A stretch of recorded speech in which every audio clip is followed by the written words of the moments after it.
You had been talking about a group in Russia that was known for longevity because of some of the way they live, right? Some of the principles they live by, right? Yeah, so they're called Abkhazians. Okay. And during a census in the 1970s, there was a doctor, Alexander Leaf, who discovered that they had about between 10 and sometimes upwards of 50 in certain areas, 50 times the number of centenarians as in the Western world. A lot of it has to do with diet. So what they're eating, like mostly fruits, lots of milk, definitely some meat, vegetables for sure. All of it grown locally and probably without a lot of the toxins that we're used to in the industrial system. So food is a big part, but it's a lot more than just food. They're up in the mountains, which lowers um, the oxygen pressure, and that is beneficial for retaining CO2. I bet that guy that lived to be 167 was up in that 10,000 feet range all the time.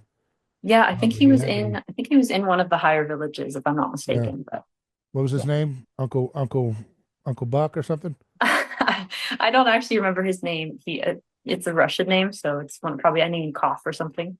It Um, translates to Uncle Buck probably or something. Basically, yeah. I think they were eating like upwards of like 300 or 400 grams of carbs per day, and then only like 50 to 80 grams of fat, and like a similar amount of protein. So it was a very high carb, relatively low fat, moderate protein kind of diet. So And then what were some of the lifestyle or other rituals or things they did that you think might have contributed to their lifestyle that you wanted to highlight?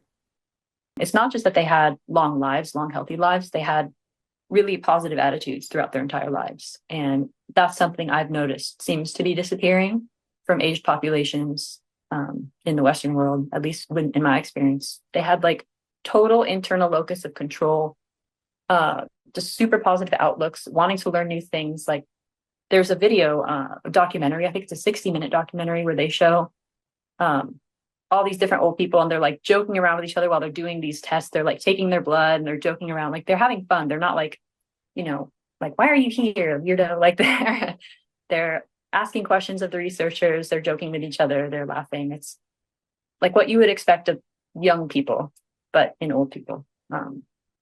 So and one of the things that the author of this book that I was reading he attributed these qualities to was the fact that the elders were their wisdom was highly valued in those communities. Yeah. So they had a place their entire lives contributing. So they felt like they were always a part of something greater than themselves. And I think that's a really important um, quality to maintain throughout your life in order to keep a positive outlook, is to feel like you're working towards something beyond yourself.